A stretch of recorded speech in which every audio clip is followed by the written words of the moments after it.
rabado, saritahotra sy tsy manan-kambo ny mpitondra sy ny mpanao politika malagasy tsy mba toy izany ny mpitondra any Amerika Atsimo. Diny ohatra ny fihetsiky ny manam-pahefana any Équateur.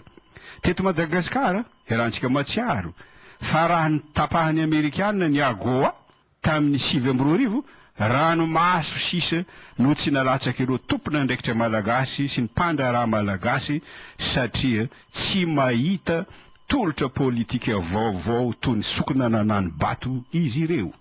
Any Amerika Atsimo, ilaza koa ny Amerikanina fa raha mampiantrana ny Snowden na Équateur, ho foanany ny fifanekena amin'ny faditsiranana ahafahany Équateur mampiditra entana mora any États-Unis, azahoany Équateur ambimbava 320 tapitrisa $, isan-taona.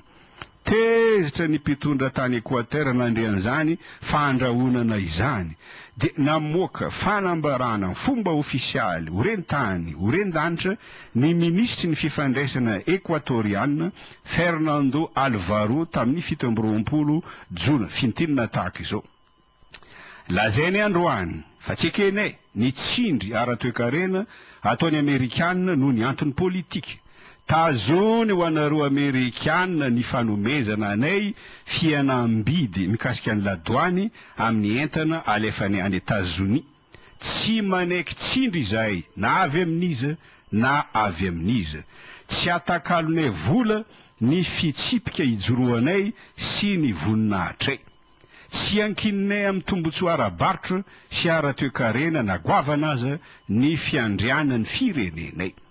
Izany Équateur zany nefa firenena kely sy bitika ao Amerika afovoany satria tsy mitovy amin'ny antsasaky Madagasikara kory aza ny velarany tsisy arenakibony tany any. Ary efa iray volana izao i Snowden no miitsoka ao amin'ny seranam-piaramanidina Moscou tsere mietevo. De nijoro ny filoham-pirenena roa nilaza ho vonona ampiantrano azy. Dia andriamatoa Nicolas Maduro filohan'ny Venezuela, nandimby Hugo Chavez sy Daniel Ortega filohan'ny Nicolas Maduro filohan'ny Venezuela. Vonona andray Snowden izahay mba hiaro azy amin'ny etraketraka ataon'ilay fanjakana imperialista matanjaka indrindra eto amin'izao tontolo izao. Na izany ara rehefa moa ny fahavonona iny ampiantrano an'ny Snowden izao ny olana. Tsy misy sidina mivantana mampitoy any Moscou sy Karakasy. Tsy misy sidina mivantana mampitoy any Moscou sy Managua.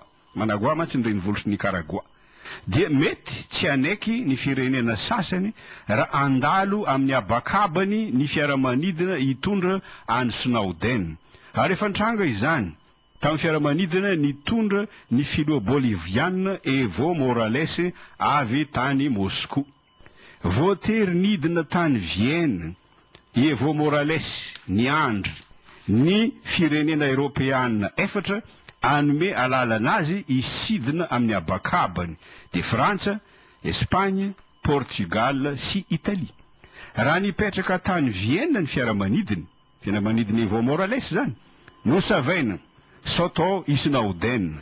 Tezitra noho izany Evo Morales satria tsy tao aminy i Snowden.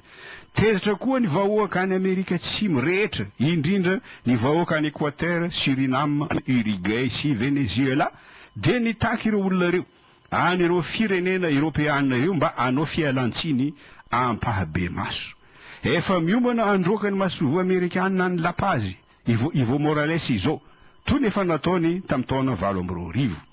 Tezitra koa ny vahoaka Boliviana, dia sady ny torabato ny masovo frantsay ao Lapazy izy ireo no nandoro ny saina frantsay. De ny raha ny ministry ndrarambahiny frantsay Laurent Fabius, ny mpitondra teniny Quai d'Orsay Philippe Lalliot nanao fialantsiny ampahabe maso. No ty raha Snowden ity, toizako ny zavatra efa nilazaiko teto tamin'ny 7 avril lasa teo mikasika ny afatra takona, message subliminal. Ny afatra takona dia vokatra azo amin'ny siansa vaovao antsoina hoe cybernétique noforon'ny matematisianina Amerikanina Nobel Winner tamin'ny 1979. izany cybernetika izany no mifehy ny système rehetra na mananaina na tsy mananaina. Ny zavatra rehetra manodidina antsika dia système daholo. Ohatra fiarahamonina, toekarena, ny solosaina, ny orinasa, hatramin'ny atodoan'ny olombelona, système daholo zany mifandray sy mifampiankina. Ny cybernetika no niteraka ny cyborg. Zany cyborg zany olombelona mifangaro machine. Teny anglisy ny cyborg, fanakambanana na teny anakoroa, cybernetika andaniny sy organisme ankilany, dia zany no manome cyborg. Ny cyborg dia tsy machine toy ny robot, satria misy ampahany olombelona ao aminy. Tsy olombelona nefa izy satria ampahany be ao aminy no solosaina sy machine. Amporisiko ianao mpiaino hijery indray ny andiny film mikasika any Jason Bourne, agent secret américain, lalaovin'ny mpanao sarimihetsika Matt Damon. Araka ny hita amin'izany andeha tantaran'ny Jason Bourne izany, misy sampana miafina ao amin'ny CIA atao hoe Treadstone, izay nametraka afatra takona tao amin'ny atidohan'ny Jason Bourne mba anatanteraka ny baiko omena azy izy amin'ny fotoana ilany CIA zany na aiza toerana misy azy. Na dia film aza ny tantaran'ny Jason Bourne, nisy tokoa fitifirana atidohan'olona nataon'ny NSA tamin'ny raharaha Iron Gate tamin'ny andron'ny filoha Amerikanina Ronald Reagan. Ny varotra fitaovam-piadiana antsokosoko tamin'ny Iran ny mpitondra Amerikanina tamin'izany. Ny vola azo tamin'izany dia nividianana basy sy nametrahana afatra takona tao amin'ny atidohan'ireo Contras, mpanohitra ny filohan'ny Nicaragua Daniel Ortega. Azadino fa ny lohan'ireo Contras nanohitra mpitondra aliny Amerikanina no nametrahany afatra takona. Voatery foanana nefa izany asa izany tamin'ny 577 noho ny vavan'ny gazety. Dia zao fanontaniana mipetraka, efa endry ve ny CIA sy ny NSA izao ka tsy manao asa maizina tahaka izany intsony? Tsy atompoko.